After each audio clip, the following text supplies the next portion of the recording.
Okay, everyone. I'm showing it at 7:01, so welcome.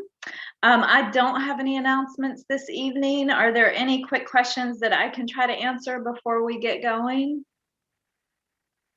If not, I'll go ahead and turn it over to Don. Are you ready, Don? No, but I will. I'm never ready. I'm never going to be ready. Yeah, let's go ahead and get started. Let's do the prayers first. Can you bring those up, Linda?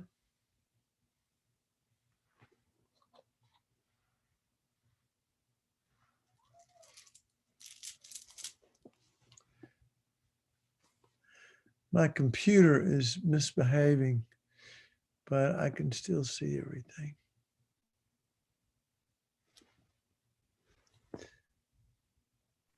I was able to add a image of the Buddha. Oh, nice. Referencing that, so. All right, so we're going to do taking refuge, generating bodhicitta for immeasurables and the mandala offering. And most people are probably on mute, so you have to, I guess you get to listen to me do it, but that's okay. And then we'll get started. First of all, before we take refuge, there's before we take refuge, we always want to remind ourselves of why we're going for refuge. Because remember, we use the term putting a safe and positive direction in our lives. But we think of going to Buddhist refuge. There's actually three motivations we need to remember. The first one is sounds weird, but sometimes it's really called fear, but it's a dread of, like, we all know what a mess, how our mind is sort of wild and out of control, particularly when things don't go our way. It becomes really obvious, and it's pretty painful. So we all understand uh, what it's like to live with a mind that's completely random and out of control, and so we are caught up in this cycle of samsara, which is uncontrolled causation. Stuff comes up, we react. We have our experience of suffering when it's not when we don't get what we want, and even when we get what we wanted and last, and then we get frustrated, and we experience a level of suffering, maybe not so obvious, but definitely painful. So anyway, we start out with dread, like dread of living the rest of our lives with a mind that is like a magnet for problems and keeps creating more, and we just don't have it together to be able to stay peaceful, even in this life, much less as we approach the time of our death. So, so we have dread, and then we have the other one is confidence, and that comes with time. That comes, even dread may not be there, or fear of the experience of living life with an uncontrolled mind, but that's pretty easy to see for most of us. But developing confidence in Buddha, Dharma, and Sangha, confidence in the enlightened beings, their teachings, and the spiritual community, confidence, um, that's really important. So those are we take refuge out of dread, and then we take it out of confidence that the Buddha, Dharma, and Sangha can guide us from our current state of confusion and suffering to supreme happiness. And then the third sort of Mahayana motive is compassion, not just for ourselves, but all living beings. Is compassion is a motivation for taking refuge, because when we realize that it's not just us, but it's universal living beings that are suffering, and we want to help, but we don't have it together. But if we follow the guidance of the three jewels, we can develop those qualities within ourselves and be more able to help others stop their suffering. So those are kind of, real briefly again, dread, confidence, and compassion. We always need to reflect on those three things before we do the refuge prayers, just for a moment.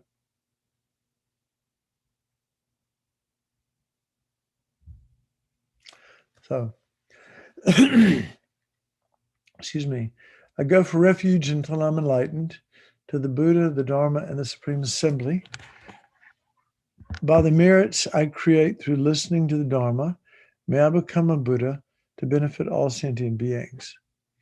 I go for refuge until I'm enlightened, to the Buddha, the Dharma, and the Supreme Assembly. By the merits I create through listening to the Dharma, may I become a Buddha to benefit all sentient beings. I go for refuge until I'm enlightened, to the Buddha, the Dharma, and the Supreme Assembly. By the merits I create through listening to the Dharma, may I become a Buddha to benefit all sentient beings. The four measurables, remember immeasurable love, compassion, joy, and equanimity. May all sentient beings have happiness and the causes of happiness, that's love. May all sentient beings be free from suffering and the causes of suffering, compassion. May all sentient beings be inseparable from the happiness that is free from suffering, is joy. And may all sentient beings abide in equanimity, free from attachment for friends or hatred for enemies. That's equanimity. It's sort of equanimous, even level mind, not clinging, not pushing away, like that. And then the mandala offering is, we we see the value of the teachings, and we're willing to give up a universe of all that's good in order to receive the teachings from the qualified holy gurus. This ground, anointed with perfume, strewn with flowers, adorned with Mount Meru, four continents, the sun and the moon. Imagine this as a Buddha fill and offer it. May all living beings enjoy this pure land. Idam Guru Radha Mandala Kamniyata Yami.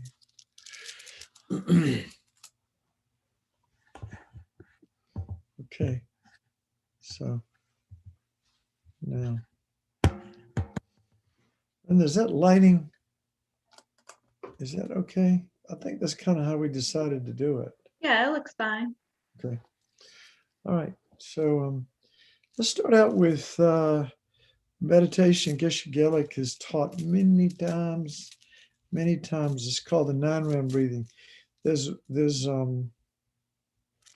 some really nice, sort of more complicated visualizations to do with it, but we're not going to do that. So we're going to start out by, first of all, you occlude one nostril. So you can take one finger and occlude the right nostril, and you breathe in through the left one and then out the right one. And then that'll be 1 and 2, out 2, and 3, and out 3. Then we'll start over again, breathing in on the other side, in 1, out 1, in 2, out 2, and 3, out 3. And now we breathe in both nostrils and out both nostrils. In 1, out 1,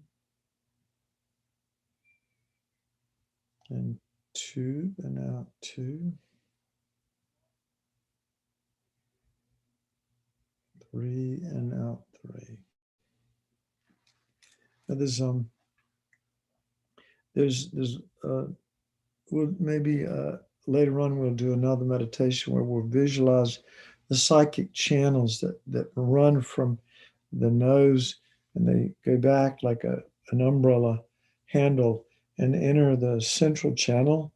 This has to do with the Kundalini energy and enters the central channel or Shushuma, and it goes down, and we can visualize, um, that energy going down.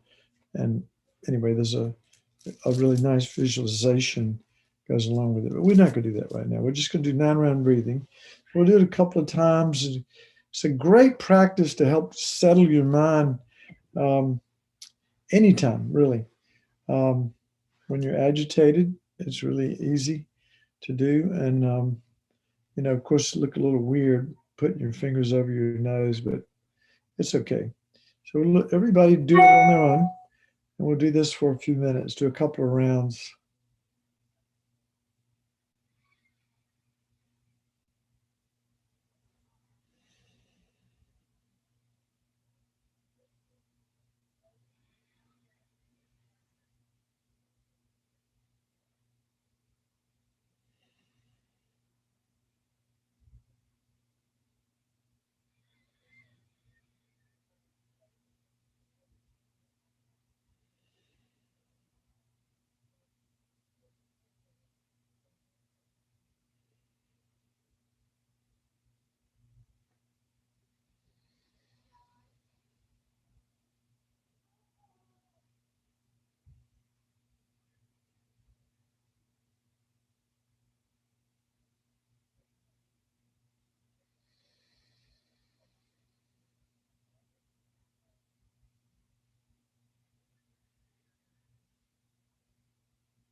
Now, I want you to invite you to take as the object of your meditation your mind.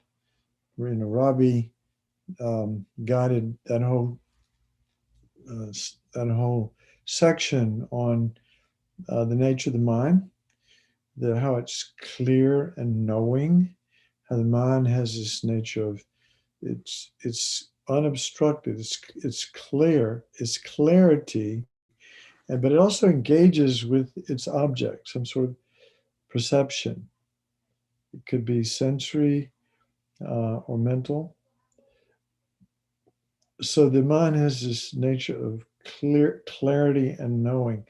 And I want you to just pay attention to whatever arises in the mind, and particularly pay attention to the impermanent nature of everything that arises. It could be something pleasant, it could be unpleasant. But whatever it is, just notice that it literally comes from the space of emptiness. It arises into our awareness, and then gradually, as we allow it to, it'll just it disappears on its own accord. We don't have to do anything.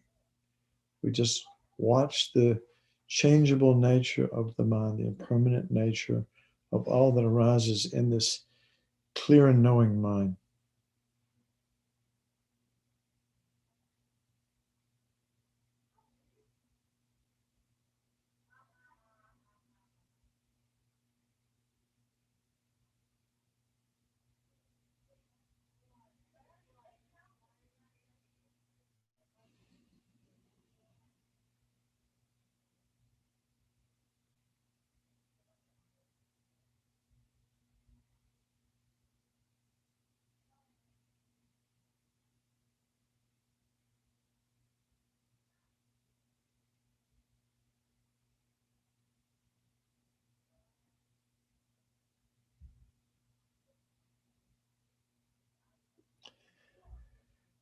Your mind may be distracted by some sounds, and if your mind is taken away by some sounds, just allow that to become the object of your focus, and notice how they change.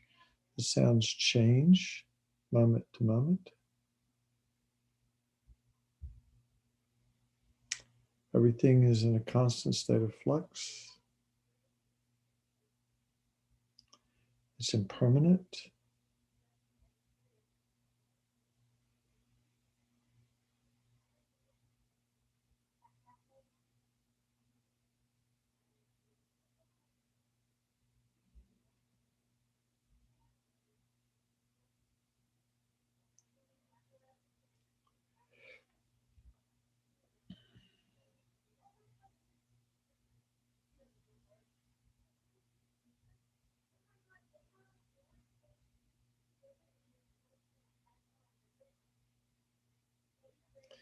Bodily sensations. Maybe you've been angry or uptight about something, and you can actually viscerally feel something, tightness in your body, and just allow your mind to notice that, and notice how it's ephemeral and it's in constant state of change and flux.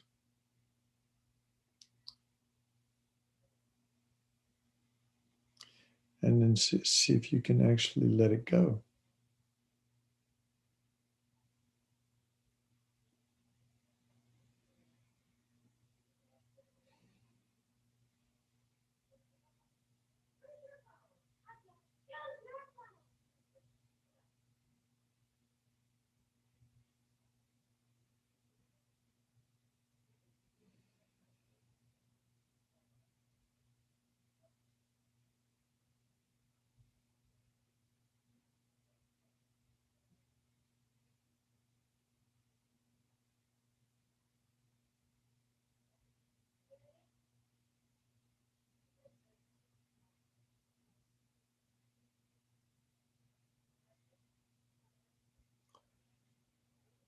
and ask yourself, is living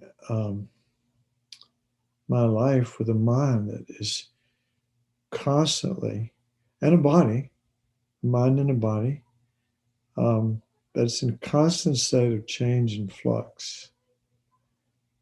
Is that, how satisfying is that?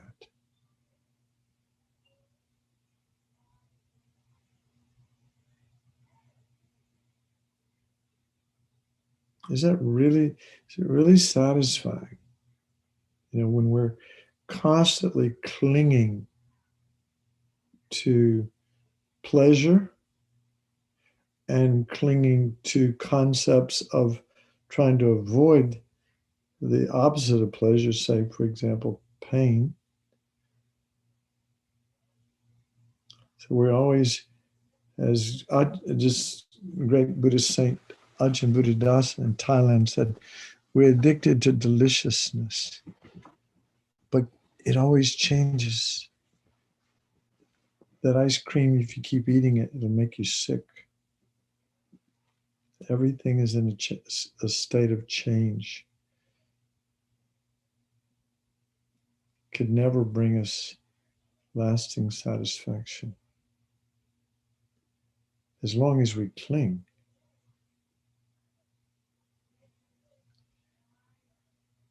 And then where's the self in this? We think there's a self that's experiencing pain or anger or stress. As we watch our mind in this uninterrupted state of flux, our body and mind, this is really changing literally billions of times every microsecond. Constantly changing. Where's the self in that? We say, my anger, my pain, my happiness, my pleasure. Where is that self? The owner of those experiences.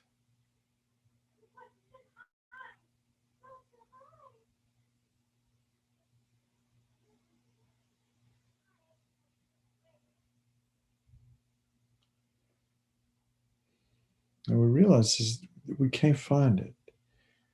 It's just this uninterrupted process of change. And if we go, oh, there's the self, well, it's already changed. We're already into the next moment of experience. So the concept of self is just that. So it's something that we add to experiences, labeling them mine or I. When in fact, it's just an uninterrupted flow of impermanent processes of body and mind.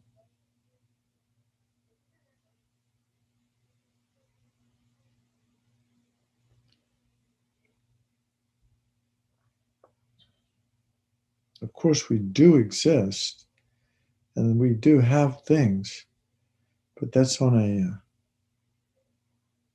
an ultimate level. It's on a relative level.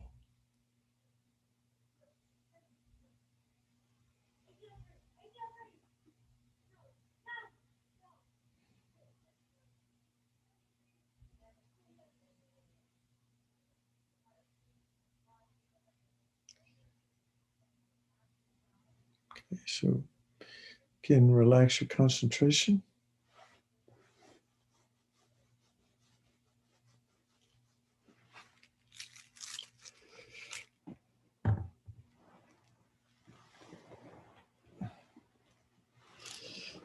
I don't know if anybody can hear the racket outside my door, but can you hear it, Linda?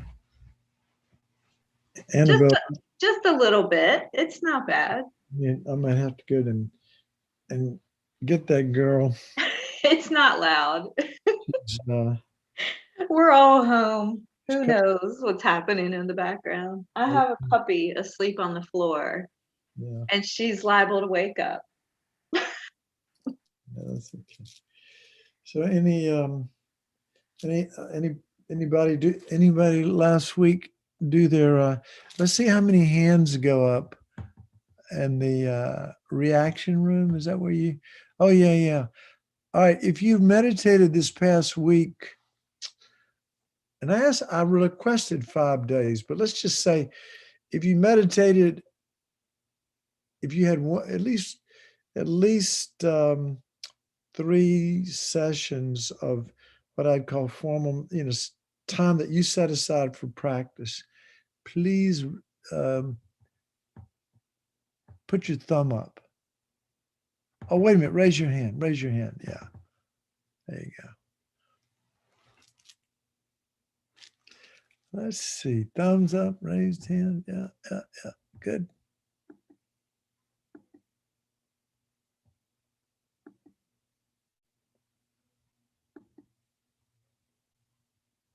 So it's always good. You want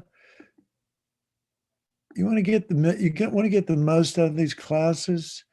Obviously, it's really important to do the practices as much as you can during the week. Otherwise, it's nice to hear the Dharma. I love to hear the teachings, but that's not the point. The point is to put them into practice. And the point really, at some level, and to really have any motivation to practice, you got to have a clear intention. You got to have something going on that, like, okay, why do I need this? You got to get deeper than, oh, I just want to be happy. That's good. That's not bad. That's fine. That's a good reason. But as Mahayana Buddhist, at least trying to practice Mahayana Buddhism, we call it effortful bodhicitta. And it's just something I'm inviting everyone, including myself, every day. It's good to wake up in the morning. Lama Zopa has this little prayer that maybe some of you memorized. Goes along something along the lines of, by the grace of the 3 jewels, I didn't die last night. I'm so fortunate to be a human being again today. May I be able to benefit all sentient beings with compassion and love, like that. So you start out your day. Actually, Lama Zopa also says, and we'll do a death meditation tonight, by the way. Something people, I don't know, if you want to cut out for that when you can, but I invite you to do it because I think it's a very powerful practice. But Lama Zopa, he suggests that first thing you think of in the morning is, I'm going to die today. This is it. This is my last crack at the game of life. Okay? And don't know what's going to happen in the next life. Hope there's a next life. And I hope I've got good karma to get there and to have a good next life. We don't know that for sure, but the Buddhist teachings say that that's the case. So we try to, those of you who are trying to, I suggest the way I describe it is creatively align with the teachings. That, for example, a lot of these things we don't have proof of some of these things now, but our teachers say that eventually we will be able to see the workings of karma directly. But now we cannot. We're taught, well, if you kill, you'll be killed. If you steal, you'll get ripped off. If you commit adultery, you'll have lousy relationships. And so on. We can see at some level it's logical, but maybe not, we can't prove it 100%. But the teachings say that it's very important to have a little bit of faith in Buddhism and the basic teachings of Buddhism to make any any serious progress along this path anyway. So so any questions, comments?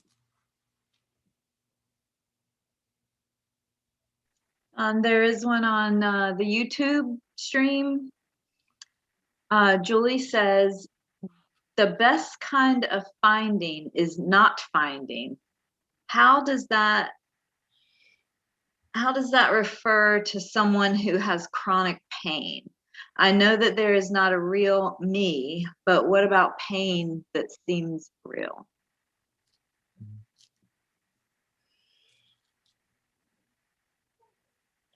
Well, so I don't know if you've ever had the experience of, I mean, I have, of sitting in meditation and where I would be sitting for like a long period of time. Maybe I remember there's one time I was in Japan and I was doing a sesshin. That's like a meditation retreat, last a week long. And we'd sit for 50 minutes, walk for 10 minutes. You talk about suffering. I mean, that was brutal. Sit for 50, walk for 10, sit for 50.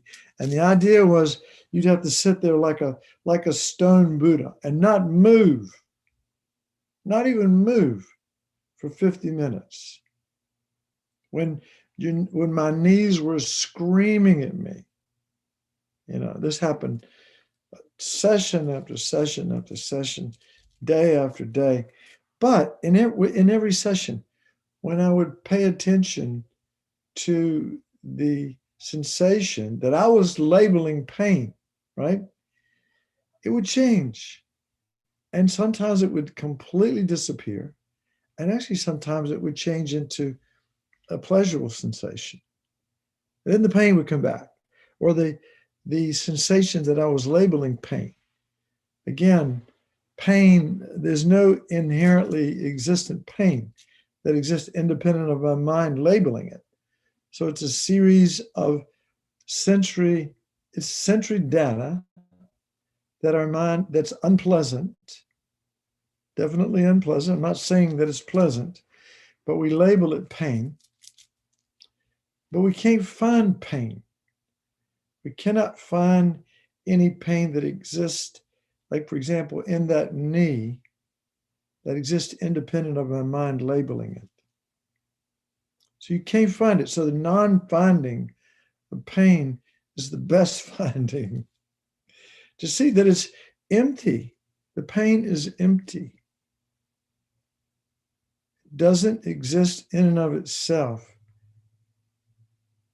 It exists in dependence upon causes and conditions, in dependence upon moments of mind, which we can call parts, and independence upon a consciousness that labels it pain. There's no pain that exists other than that. There's no real pain that exists other than, these things that I just described. And we cannot find it. We can't find any inherently existent pain. No, in the same way, we can't find the inherently existent self. We exist in dependence upon causes and conditions. Of course, parts, head, fingers, atoms, whatever you want to say, lots and lots of parts. And we exist in dependence upon a mind that labels me as Don, for example, as I. And that's how I exist. We call it, it's called the king of reasoning in Buddhism. It's called dependent arising. Everything arises or comes into existence in dependence upon causes and conditions, parts, and a mind that labels it. And you go, well, that's not such a big deal. Why is it, what's so profound about that? What's profound about it is that the way we think things exist is exactly the opposite of that. We think that things do exist inherently in and of themselves, independent of causes and conditions and parts and the consciousness that labels it. It exists out there and it's real. When in fact, for example, usually when you meditate on emptiness, you usually start with yourself. And what you do is you start looking for the I, and you look at for the I in the body, can't find it. You look for the I in the moments of mental consciousness, you can't find it. It's just a flux of bodily sensations and mind moments. And we look for those things, we can't find it, but we feel so strongly that there is a real I. We can really see that I when we get angry or we have some strong emotion, be it lust or fear or anger or whatever it is, some strong emotion.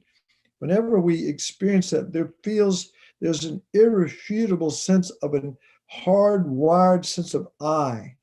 Or when somebody embarrasses you and you go, or says something mean, you go, how dare you say that to me, right? We say that. Or I can't stand it anymore. I can't take this anymore. I. The emphasis is on I. But that's the I that in Buddhism we call the object of refutation.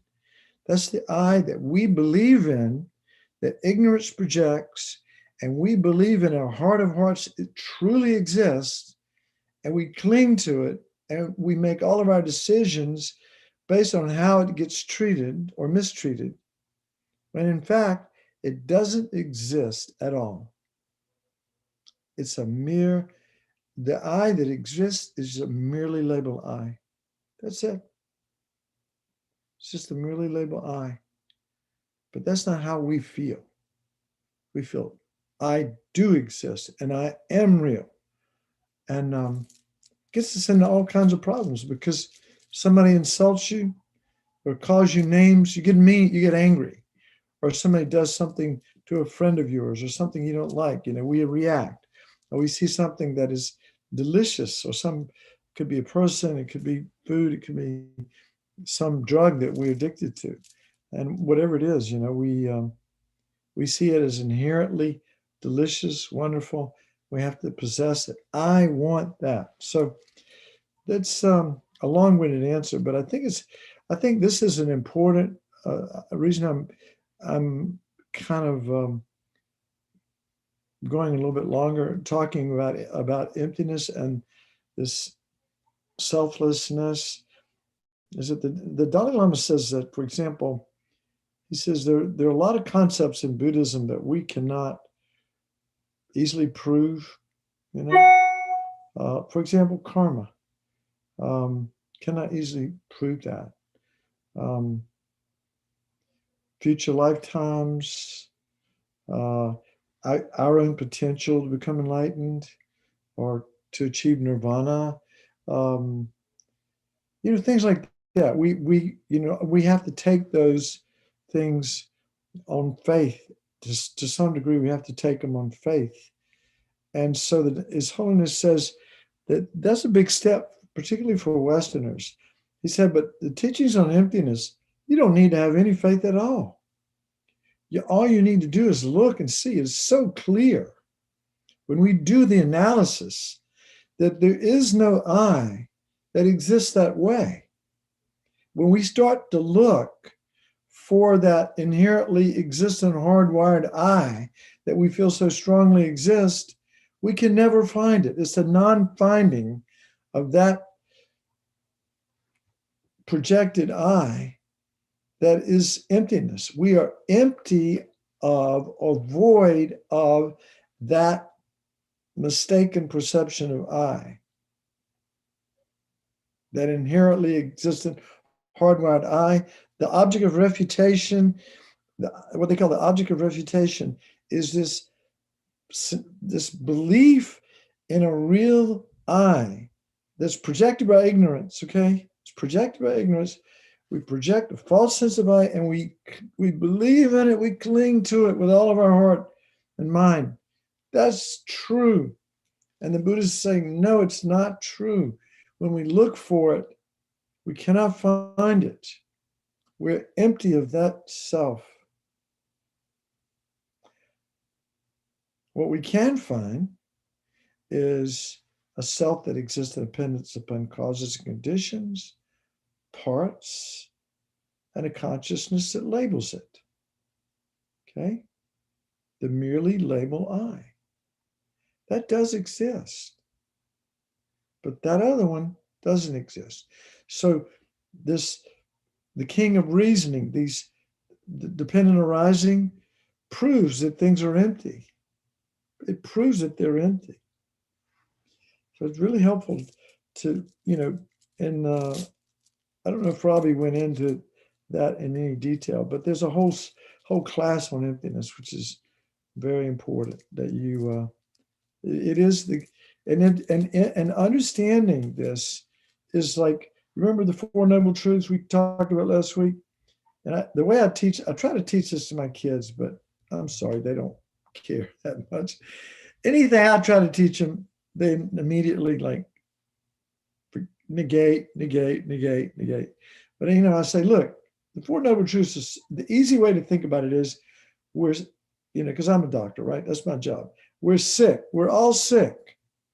And then I say there's a cause for the illness, and it can be cured. And here's the medicine, right? So the first noble truth is dukkha, that the truth of unsatisfactoriness, pain and suffering, and we talked about this, the suffering of the pain, the suffering of pain, the suffering of change, and pervasive suffering, and birth, sickness, and old age and death, all the obvious things. That's that we're sick, and that there's a cause for it, which is karma and delusions. All the delusions, anger, fear, hatred, pride, jealousy, all of those delusions plant seeds in our mental continuum that will ripen into the first noble truth, suffering. So karma and delusions, that's the cause of the illness. And then great news, we can be cured. This again, can't prove it. Got to creatively align. But the Buddha says not only are we sick and there's a cause for it, but it can be cured. And the cure is called nirvana, this complete freedom from suffering. And the only way to get that is to cut the tap root. And the tap root is wisdom, the wisdom of emptiness. So important, because when we eliminate the self-cherishing I, all of a sudden, anger and fear, jealousy and pride don't have any basis. And love and compassion and spaciousness and generosity and kindness, all the positive states of mind just spontaneously can arise when they're not sort of smothered by our selfishness. Okay, so then third noble truth, we can be cured. Fourth noble truth, here's the medicine. Here's the medicine. The Lam Rim, renunciation, bodhicitta, and emptiness, generation and completion stage of Tantra, and so on. So there's we're sick. There's a cause for the sickness. It can be cured. And here's the medicine. That's the Four Noble Truths that the Buddha taught. It's important to know those teachings. Anybody who wants to practice Buddhism, and that's through all the traditions of Buddhism, always teach those.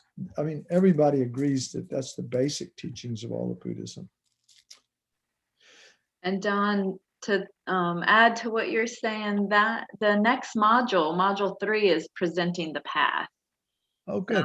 And then emptiness isn't until like module 12, so that comes up much later. Well, that comes up all the time, because if you present the path, if you're presenting the three principles of the path, the third principle of the path is emptiness, but the module on emptiness goes into more depth. Yeah, emptiness is touched on, I think, in most modules. And then Meredith wants to know, is dependent arising the same thing as emptiness? No, it's the proof of emptiness. Because things arise or come into existence upon causes and conditions, they're empty of existence independent of causes and conditions, right? Because things arise or come into existence in dependence upon parts, they're empty of being solid, hardwired, like they appear to be.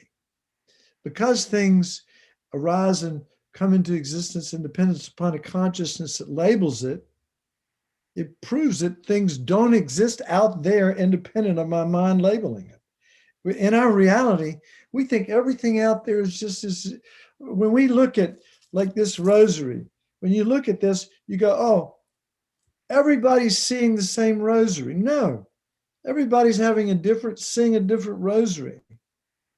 But our mind thinks everybody's seeing the same thing, but it's not.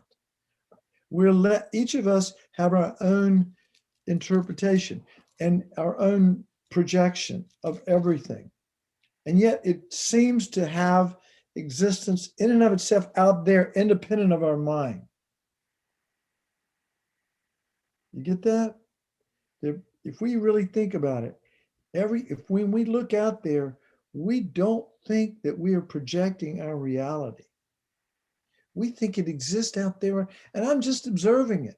And everybody else is seeing the same thing I am.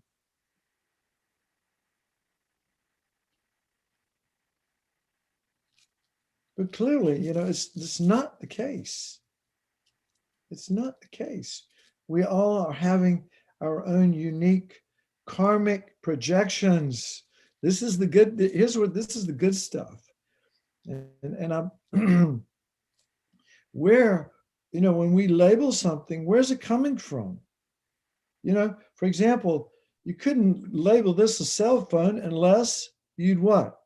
Seen a cell phone before. Then you could say, oh yeah, that's a cell phone, but based on something that you experienced that you had in the past. It's the same way. Right now, the Buddhists would say our karma, and remember we said in the finger snap, there's 60 mind moments, but it's literally billions of karmic seeds ripening continuously to force us to see the world a certain way.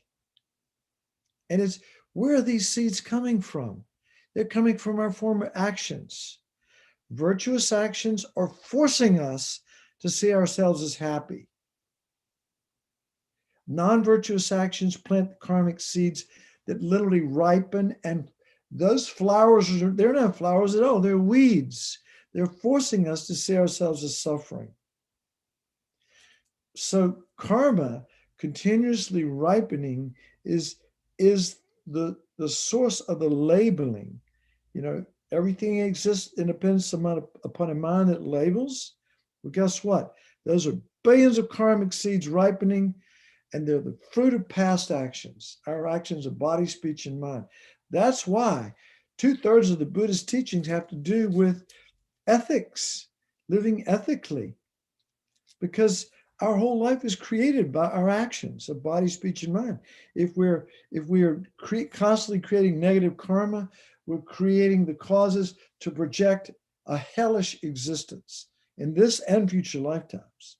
If we're living a mind of compassion and kindness and respect and virtuous actions, we'll be forced to see ourselves literally in paradise.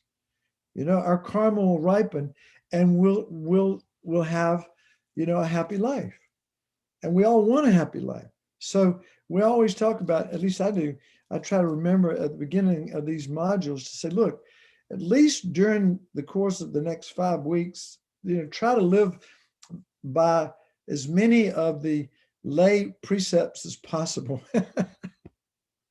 The lay precepts in Buddhist countries, there are 5 of them.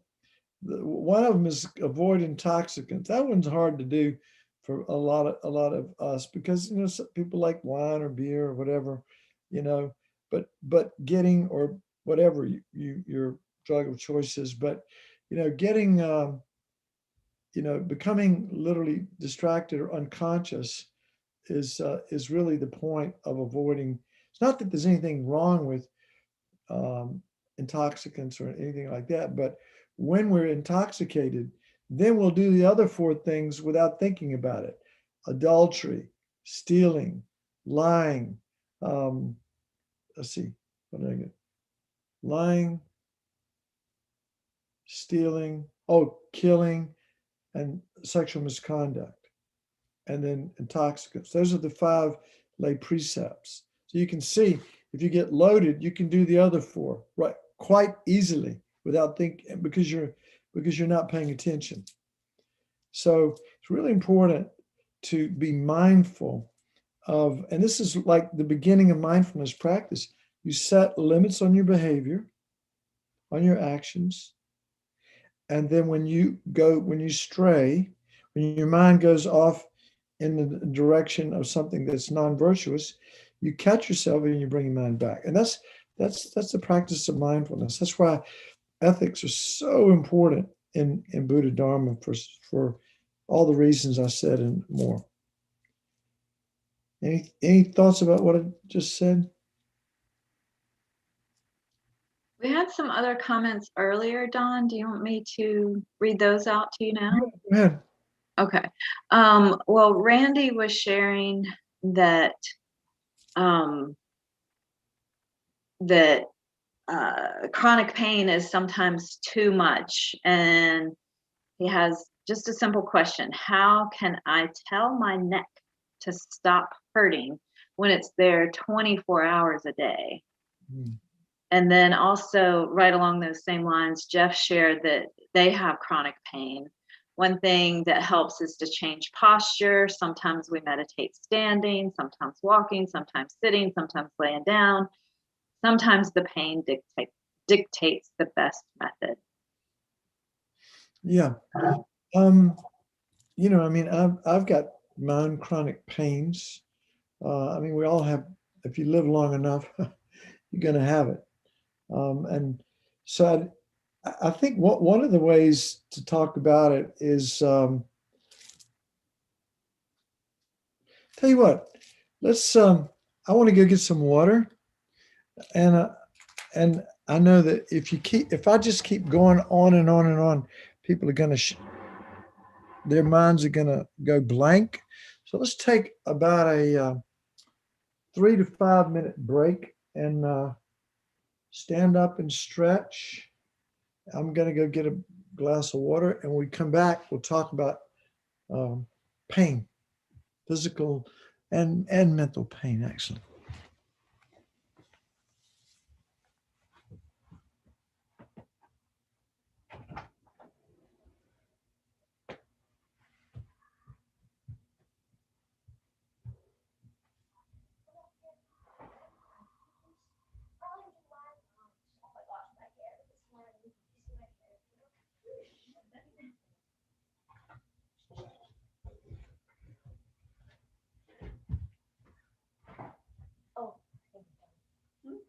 Hey Dad, how was your class?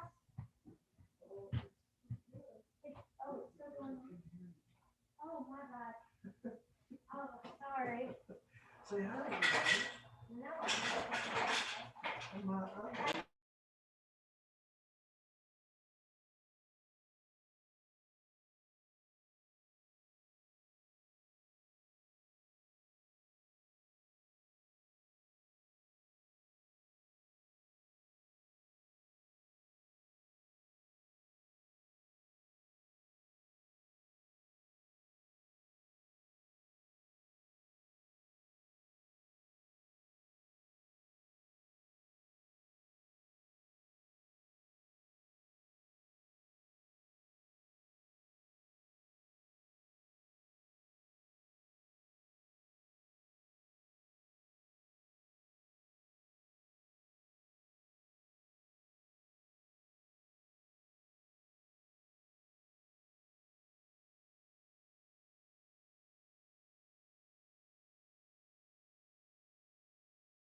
Sorry, Donna, I had muted you, so if you can unmute.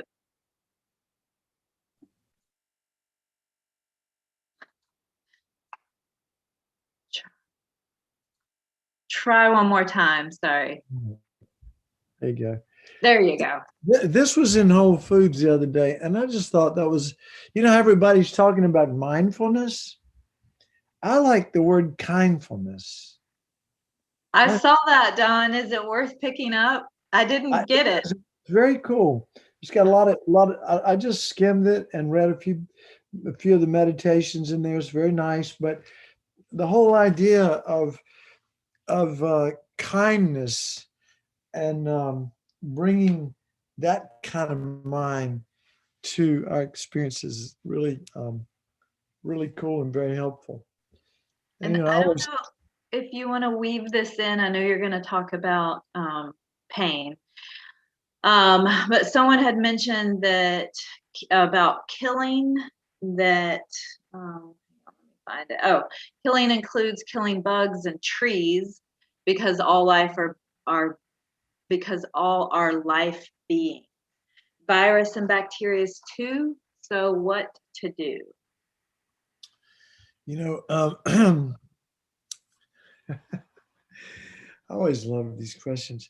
Well, I'll tell you what, what I plan to do, I'm going to make a mental note about those questions, and we'll come back, if we have time, at the end of this course, we'll touch back on some of these things. And these questions come up in every class. So if you don't get any answered this time, you can ask if you're in the next module. But yeah, there's things do get killed, and the point is to try to respect life. Really see the sacredness of life. That's the real point of it, of the teachings on avoiding killing. Sometimes you can't avoid it, but what was the other question again? Okay, so the other was about the pain and what to do with chronic pain, like that's 24 hours a day. Yeah. And then one more piece was online on YouTube. Julie's asking in regards to, I believe this is correct, in regards to when you are meditating on the I and the me and the self. She's asking, is it normal to feel dizzy, or you can't find yourself, or maybe scared? Actually, that's the teachers say that when you go looking for the I, and if you get a little scared, that's actually a good thing, because you realize that something that you've held as sacred and true doesn't exist at all. And so for meditators who are really good at it, meditating on emptiness, there's a fear factor there when they realize that they cannot find the I that they really believed in, the object of refutation, that false, that fantasized way, as Alex Berzin and Tipton Children loves it. They're good buddies. So Alex calls, he says fantasized ways of existing, talking about inherent existence, but that false sense of I. When you start looking for it, you can't find it. Yeah, you get a little bit scared, and if it's too much, you can pull back. You don't want to go too far. Might not be. You might not be ready to go any further into it. I mean, some people, the teachings on emptiness, they're not ready to hear. They're not ready to do the real serious practices yet. They need to do more of the preliminary practices to prepare their mind to get the result that they're looking for in the meditations on emptiness. That makes sense. So that was a good question. And let's talk about pain because, I'm certainly not saying that pain, 24 hours, 24/7 pain is not pain. It is pain. Okay. And I'm gonna use the example. Um, it's not going to answer your question directly, but it's going to give you a sort of a sense of it. There's a teaching called the 8 Worldly Concerns, or the 8 Worldly Truths, or the 8 Worldly Dharmas, or let's see, children hasn't, she calls them 8 Worldly Concerns too. Lamazopa calls them 8 Worldly Dharmas. But they're basically, it's the mind clings. And I've mentioned this before. I mentioned Achin Buddhadasa saying, we're addicted to deliciousness. What I'm saying is that the mind clings to everything that's pleasant. And the 4 things that and the 8 worldly concerns that are considered to be just general categories. One of them is pleasure. Okay, we cling to pleasure. We want pleasure. And the more we're addicted to pleasure, the more what happens when we don't have it. The more we suffer when we don't have it. And when we get pain, we really suffer when our mind is obsessing about pleasure. Or when we hate, when we're attached to not having pain, it just makes it worse. Pushing it away just makes it worse. So we're addicted to deliciousness. So pleasure, gain, material gain, relationships, money, you name it. Great jobs, all those things, all the stuff that we want. Nice car, nice house, nice wife, nice kids, nice this, nice that. Nice, great sex life. We all want all of those things, all those pleasurable experiences. We all want them. There's nothing wrong with wanting these things. It's the craving, the addiction to deliciousness that creates the problems. And when we want, so the first one was pleasure. The second one is we gain. Okay, so gain's usually stuff, right? So if I'm addicted to if I'm like really attached to my new car, and then somebody comes along the side of the car and keys the car, it's like, oh my God, it feels like they're keying me, like they just hurt me because I'm so attached to the car. And so, or when somebody steals my car, like I really suffer because I'm attached to my car. So, and if I want a car, but I don't have a car, I'm not happy. If I'm attached to the car when I get it, I can't really take single-minded enjoyment in it because I'm so afraid somebody's going to put a mark on it, or when it gets dirty, I got to go take it and get it cleaned. And if anything bad happens to it, I take it personally. And then if I lose it, it's like the worst thing ever. Okay, so again, this clinging addiction to deliciousness creates a lot of the problems because we can't get away from pain. We can't get away from loss. The other 2 are like, pleasure, gain, praise, like having nice things said about us, and disapproval. Man, we want to be, we crave approval. Like, you cannot believe it. I want people to like me so much. And when they tell me they don't like me, or they tell me they hate me, boy, that's really painful because we cling, we want the delicious stuff. And then they say the hardest one is a good reputation, That's what we want more than anything, is a good reputation. And so getting a bad reputation, having people badmouth us, that goes right to the heart. We crave deliciousness. We crave, pleasure, gain, praise, and good reputation. And we crave to not experience their opposites, which are pain and loss and disgrace and blame. And the more I crave not to experience pain, guess what? It only makes it worse. And it makes it hang around. Because we're clinging to it. We're clinging to the thought, I can't stand pain. You know, whereas if we can let go and see the impermanence of it and allow it to be, maybe we won't suffer so much. I mean, there are people that have different pain thresholds, you know.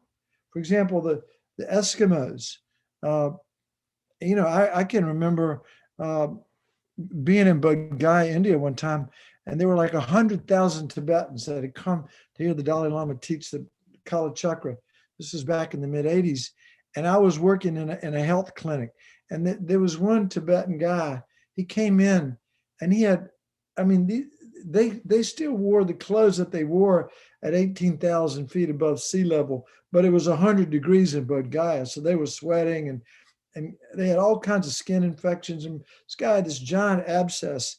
And I said, I was talking to the translator. I said, do you mind telling him I'm going to numb it up and then I'm going to lance it? And she told him that. He said, no, don't numb it up, just lance it. So I took a scalpel blade and I just cut it and he didn't move. He had this incredible, I mean, he didn't like this. He didn't recoil at all. He just sat there and let me drain this abscess. Anybody else would have freaked out. At least I would have. So you get a little taste of how our attachment to pleasure creates an aversion to pain.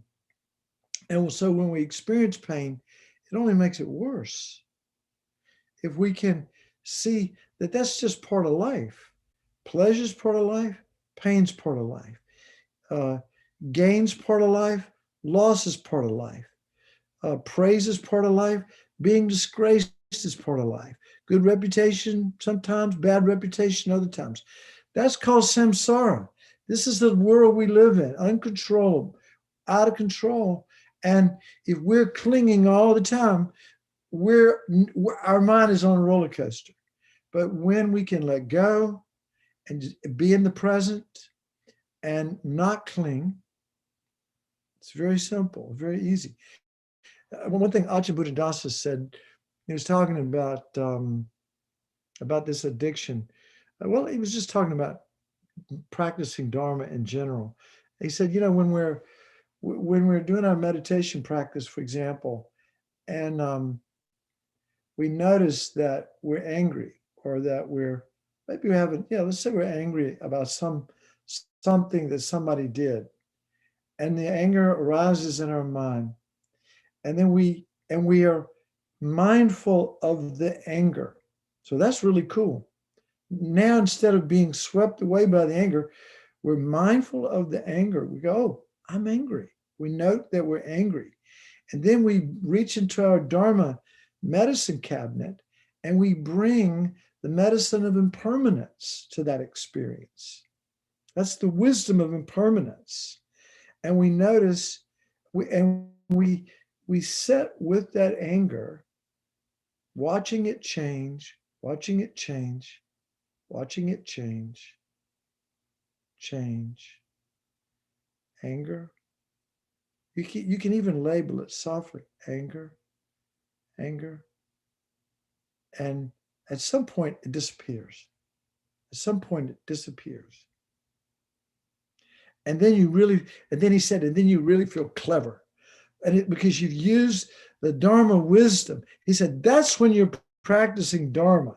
Up until then, you've been listening to all these words, and that's not practicing Dharma. But it's when when you have a problem and you can bring Dharma wisdom to solve your problem, that's the practice of Dharma that's important for all of us to learn. So that's kind of gives you some things to think about pain, physical pain in particular, but mental pain as well. Depression's the same way. We all want to be happy all the time. And when we're stressed or depressed, we hate it. And the more we hate it, the more it sticks around until we can open to the experience and see it as impermanent and let it pass through us. That's not easy. I'm not saying it's easy, but that's the Buddhism, that's the part, one of the Dharma medicines to help treat depression. Another one is to see the preciousness of this life, that this life is precious. It is so transient. It is so short. It is so, I don't care if you're 20 years old or 15 or you're 85. It doesn't matter because, nobody knows when they're going to die. It could be any moment. It is so precious. Why is the life precious? Now I can tell you, I've got one of my children, well, actually all of them probably the same. They don't get it. They don't see that life is meaningful. And from a Buddhist perspective, life is meaningful because we can use this precious human life to solve all of our problems, to achieve supreme happiness, nirvana, and actually even enlightenment. So it's a precious life. It's not precious because of how many parties we can go to or how much money we can put in our 401k or how much, you name it. You fill in the blank. It's not precious. Those are nothing wrong with those things. But the Buddhist perspective is this life is precious because we can find what we want in our heart of hearts, which is true, lasting peace, joy, and happiness. That's what we really want. And everything else is a ruse. It's a smoke screen. I could go on and on, but I did want to do the death meditation. So I've kind of touched on it already.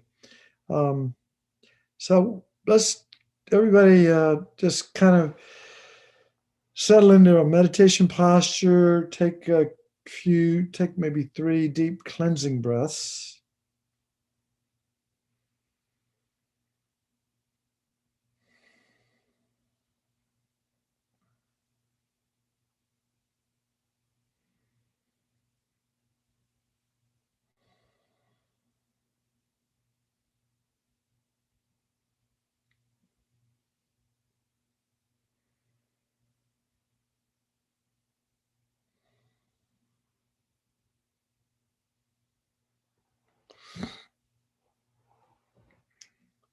And as I said earlier, if you don't want to do this meditation, if you kind of don't want to confront this particular reality, then that's fine.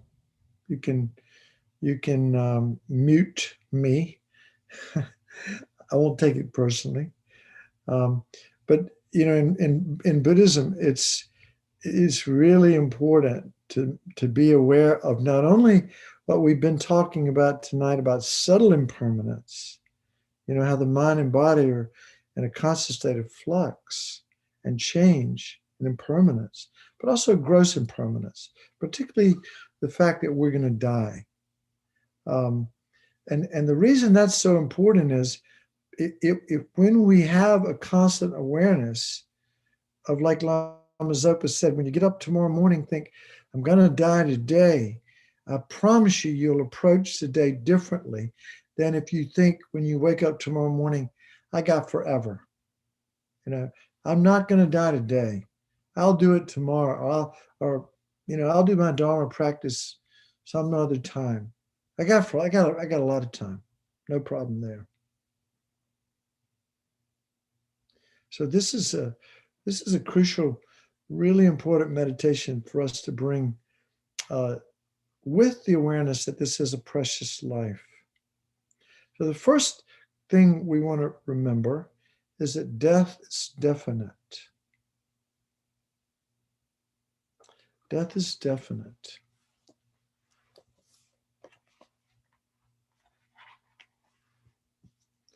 That and these things really seem pretty obvious, right? I mean, we're not talking about anything that's this is real. there's nobody that we know. I mean, look at all the people, the famous people. Where's Abraham Lincoln? Where's George Washington? Where's Jesus Christ? Where are all the famous people in history now? They're dead. Everybody dies. There's really no debate about it. But I can promise you, in your heart of hearts, you don't think you're going to die. You think there's something within each of us that thinks that we're going to be the one that beats death, the deathless state. We can beat it. That's the ego, by the way, that feels like it's permanent. But in fact, it's impermanent. It's in a state of flux. But no, we have a sense of this permanent, hardwired sense of self that will endure forever. And it's not true. We will all die. Everybody dies.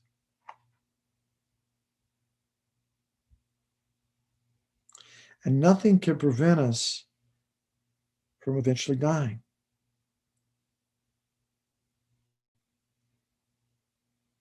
Our lifespan cannot be extended.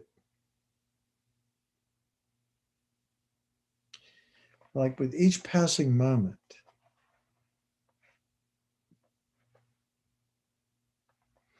like the tick of the clock, each passing moment.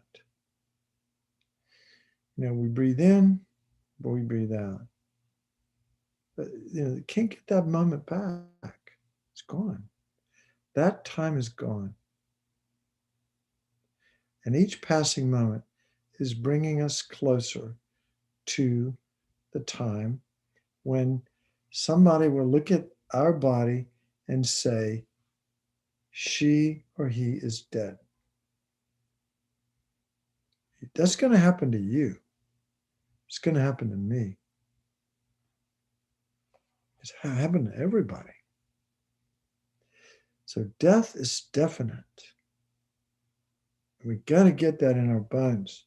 And when the conclusion that we draw from that meditation on the fact that death is definite and everybody dies, and this life is so precious, is that we must practice the Dharma.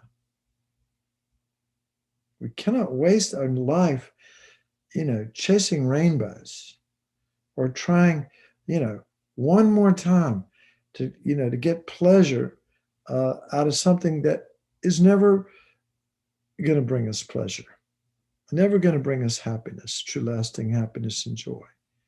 We've been, we're like a rat going down the same tube looking for the cheese. There's no cheese down that tube, but we don't get it. So be aware that death is definite, and we must practice the Dharma.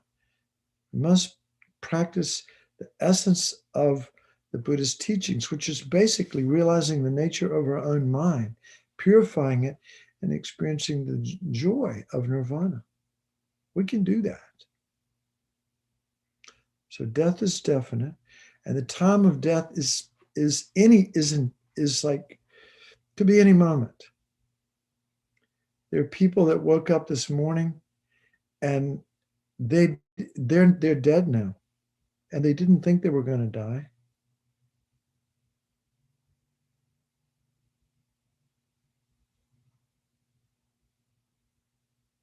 It doesn't take much. I mean, we all know these little viruses that are floating around. There's a lot of them. I mean, the COVID-19 is nothing compared to some of the other ones, that are really evil and lethal.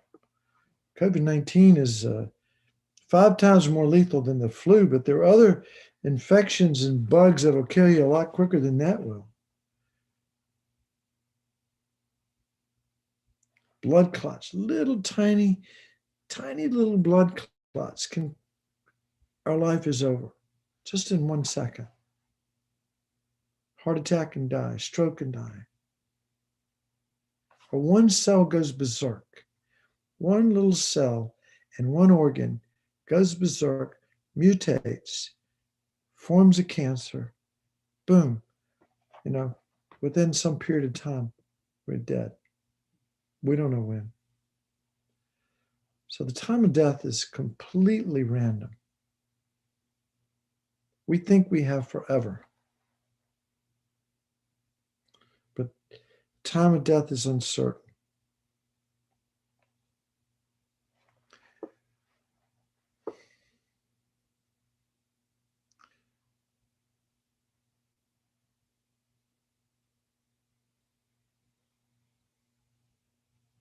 So many things that can bring about our death. I mean, could be a virus, could be a blood clot, could be a cancer, could be our car. A lot of the things that we count on to make our lives easier, like our cars, can be the source of our death. Or our vacations. We want to go on vacation with our family. So we go to a beautiful beach and somebody drowns. Or while we're there, the plane crashes and everybody dies. So many of the things that we count on to bring us happiness and pleasure can be the source of our demise. It could be any minute. It could be any moment. So, first contemplation is that death is definite. And the conclusion is, I must practice the Dharma.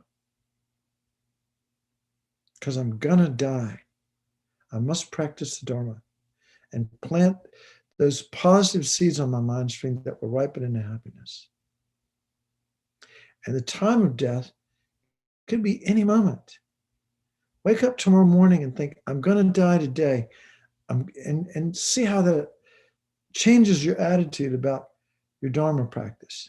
Because the conclusion to that meditation of that the time of death is random, it could be any moment, is that I must practice the Dharma and I must do it now. I must not procrastinate.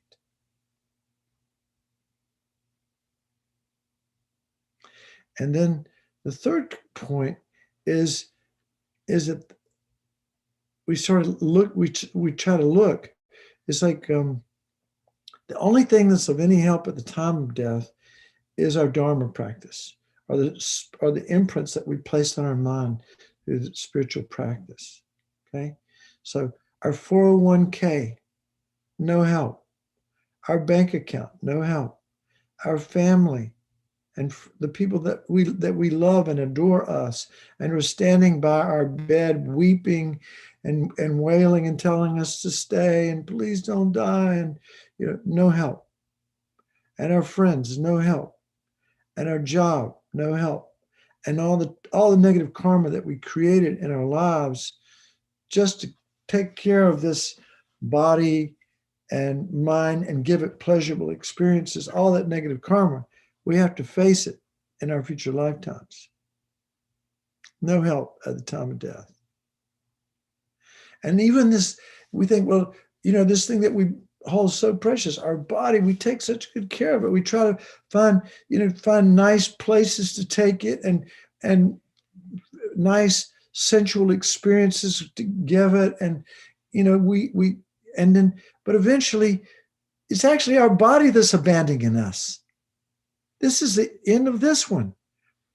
Even our body can't save us at the time of death. It's actually what's dying is our body, the physical body. It's coming to an end. So the conclusion is that I must practice the Dharma now, and I must practice it purely.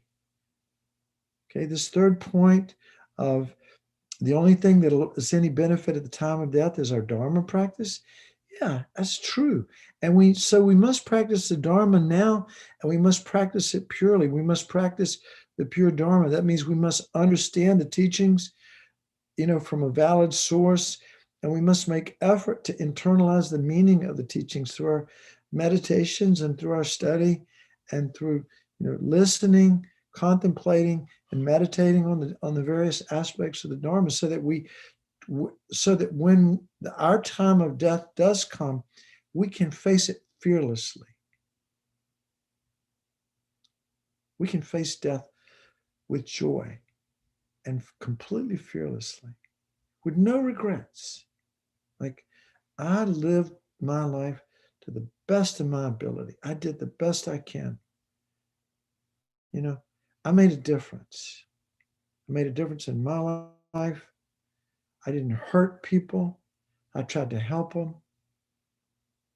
and so on. You know, so we try to practice the pure Dharma, because that's really the only thing that's going to help us at the time of our death. If at the time of your death you can remember Tonglen, like you can think as you're lying on your deathbed, and you're kind of working to breathe, and the doctors have said he's a goner, but you're working to breathe, and you're thinking of all the people in the world that are suffering right now from the fear of death and dying. And you imagine that you take all of their fear into your heart, which destroys your self-cherishing, and you breathe out joy and fearlessness and happiness and enlightenment and nirvana. You breathe out this to universal living beings. And then you breathe in other suffering, which is compassion, right? And you breathe out the light of loving kindness. And so as you're dying, just like Christ on the cross, I'm taking on the suffering of the world and giving back everlasting life. Compassion and love, right? So if we can die with that kind of mind, rather than freaking out, and we know, most of us know, I mean, if you've ever seen somebody die, if you've seen people in accidents or things like that, or worked in emergency rooms or places where, most of us have seen people die or been around that, but most people are not totally at peace with it at all. Some people are, and it's amazing to see that. That's how we want to be. So our death is definite. I must practice the Dharma. Time of death is indefinite. I must practice it now. The only thing of benefit at the time of my death is the only currency I can spend at my death time is spiritual currency, imprints placed on my mind stream through Dharma practice. So I must practice the pure Dharma now. But that's the conclusion.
Okay, let's do our dedication prayers and we'll wrap it up. Okay, give me 1 second. Okay.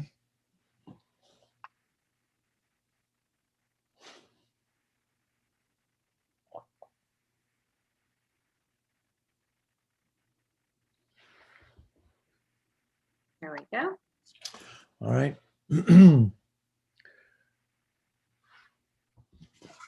I got another version right here that I can actually read on the computer screen.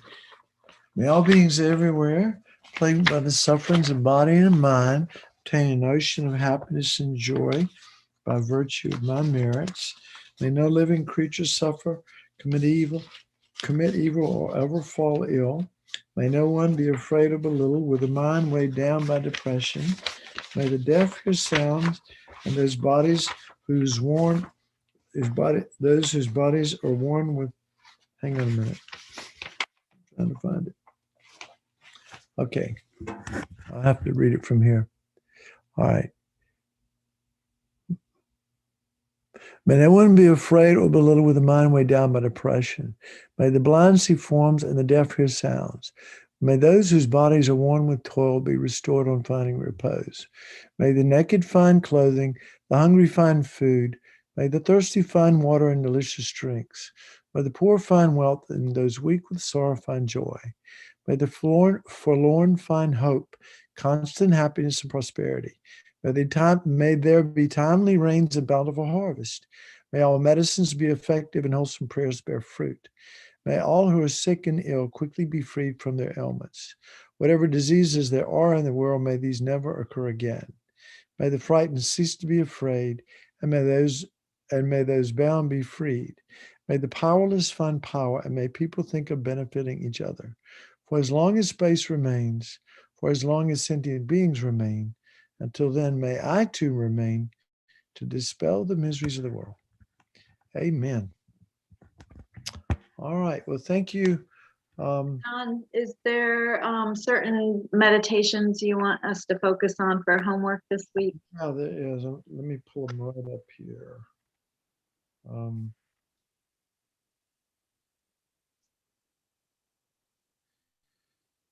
Yeah.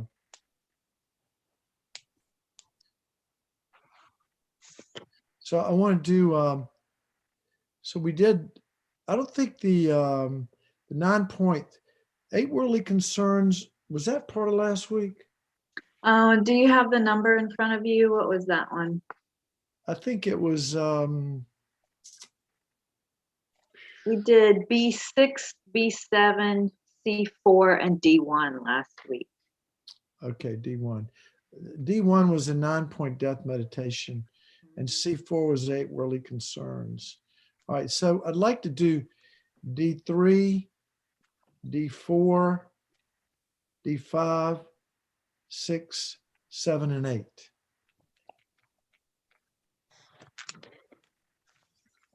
That's just it's just 6 meditations. Okay. No, it's just 5 actually. That's 6. 6, okay. You good with that? Yeah. Okay. All Thanks, right. everyone. Thank you. We'll you. see you next week. Next week. Bye. Thank you, Linda. Bye. Thanks, Bye. Don. Well, thank you, Linda. Thank Appreciate it. you. Thank you, Don. Thank you, Linda. Thanks, everybody. Bye, John. Welcome. See you guys next week. Thanks. Good night. Bye.